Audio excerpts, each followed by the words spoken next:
ಈ ಎಲ್ಲ ಬೆಳವಣಿಗೆಗಳ ನಡುವೆ ಮುಖ್ಯಮಂತ್ರಿ ಸಿದ್ದರಾಮಯ್ಯಗೆ ಮೂಡಾ ಕೇಸ್ನಲ್ಲಿ ತಾತ್ಕಾಲಿಕ ರಿಲೀಫ್ ಸಿಕ್ಕಿದೆ. ಪ್ರಮುಖವಾಗಿ ಜನಪ್ರತಿನಿಧಿಗಳ ನ್ಯಾಯಾಲಯದಲ್ಲಿ ಲೋಕಾಯುಕ್ತ ಪೊಲೀಸರು ಬಿ ರಿಪೋರ್ಟ್ ಸಲ್ಲಿಕೆ ಮಾಡಿದ್ರು. ಅದನ್ನು ಪ್ರಶ್ನಿಸಿ ಇವತ್ತು ವಾದ ಪ್ರತಿವಾದ ಕೂಡ ನಡೆಯಿತು. ಸದ್ಯಕ್ಕೆ ವಿಚಾರಣೆ ನಡೆಸಿರುವಂತಹ ನ್ಯಾಯಾಲಯ ಆದೇಶವನ್ನು ಇನ್ನಷ್ಟು ದಿನಗಳ ಕಾಲ ಹಿಡಿದಿಟ್ಟಿದೆ.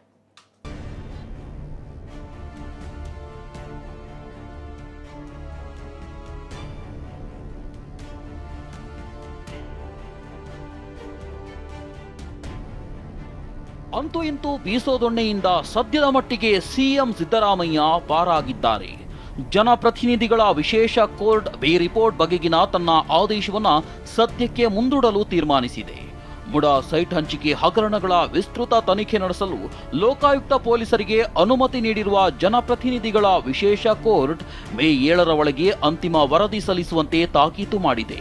ತನಿಖೆಯ ಸಮಗ್ರವಾದ ಅಂತಿಮ ವರದಿ ಬಂದ ಬಳಿಕವಷ್ಟೇ ಎಲ್ಲ ದಾಖಲೆಗಳನ್ನು ಪರಿಗಣಿಸಿ ಲೋಕಾಯುಕ್ತ ಪೊಲೀಸರ ಬಿ ರಿಪೋರ್ಟ್ ಬಗ್ಗೆ ಆದೇಶ ಮಾಡಲು ಕೋರ್ಟ್ ತೀರ್ಮಾನಿಸಿದೆ. ಅಲ್ಲಿಯವರೆಗೆ ಸಿಎಂ ಸಿದ್ದರಾಮಯ್ಯ ಮುಡಾ ಟೆನ್ಷನ್ ಇಂದ ಪಾರಾಗಿದ್ದಾರೆ.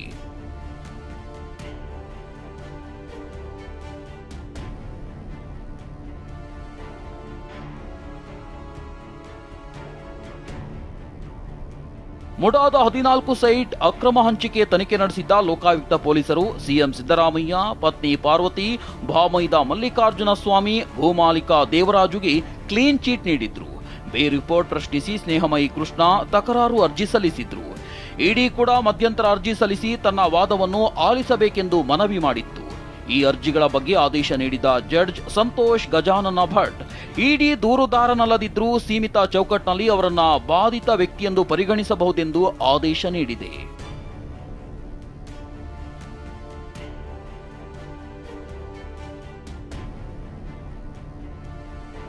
ಬಿ ರಿಪೋರ್ಟ್ ಪ್ರಶ್ನಿಸಿ ಅರ್ಜಿ ಸಲ್ಲಿಸಿದ್ದ ಸ್ನೇಹಮಯಿ ಕೃಷ್ಣ ಪ್ರತಿಕ್ರಿಯೆ ನೀಡಿದ್ದಾರೆ. ಸಿಎಂ ಕುಟುಂಬ ರಕ್ಷಿಸಲು ತನಿಖೆ ಪೂರ್ಣಗೊಳಿಸದೆ ವರದಿ ಸಲ್ಲಿಸಿದ್ರು. ಹೀಗಾಗಿ ಅಂತಿಮ ವರದಿ ಸಲ್ಲಿಕೆ ಮಾಡಲು ಕೋರ್ಟ್ ಸೂಚನೆ ನೀಡಿದೆ. ನನ್ನ ಬಳಿ ಇರುವ ದಾಖಲೆ ಇಟ್ಕೊಂಡು ಸಿಎಂಗೆ ಶಿಕ್ಷೆ ಕೊಡಿಸುತ್ತೇನೆ ಅಂತ ಹೇಳಿದ್ದಾರೆ.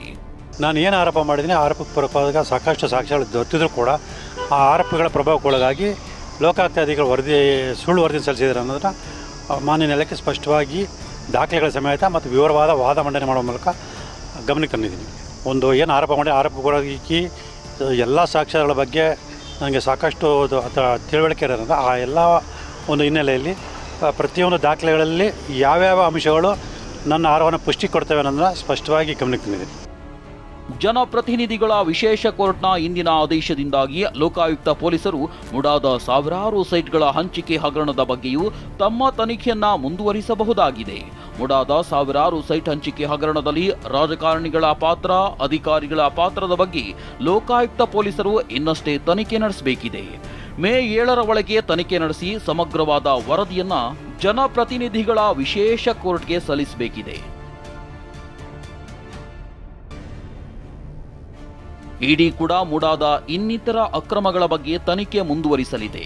ಲೋಕಾಯುಕ್ತ ಪೊಲೀಸರ ಅಂತಿಮ ವರದಿ ಬಳಿಕವಷ್ಟೇ ದೂರುದಾರ ಸ್ನೇಹಮಯಿ ಕೃಷ್ಣ, ಲೋಕಾಯುಕ್ತ ಪೊಲೀಸರು ಜಾರಿ ನಿರ್ದೇಶನಾಲಯದ ವಾದವನ್ನ ಆಲಿಸಿ ಜನಪ್ರತಿನಿಧಿಗಳ ವಿಶೇಷ ಕೋರ್ಟ್ ಲೋಕಾಯುಕ್ತ ಬಿ ರಿಪೋರ್ಟ್ ಬಗ್ಗೆ ತೀರ್ಮಾನಿಸಲಿದೆ. ಹೀಗಾಗಿ ಸಿಎಂ ಸಿದ್ದರಾಮಯ್ಯಗೆ ಮುಡಾ ಟೆನ್ಷನ್ ಇಂದ ಕೆಲ ದಿನಗಳ ಬ್ರೇಕ್ ಸಿಕ್ಕಂತಾಗಿದೆ. ರಮೇಶ್, ಟಿವಿ9 ಬೆಂಗಳೂರು.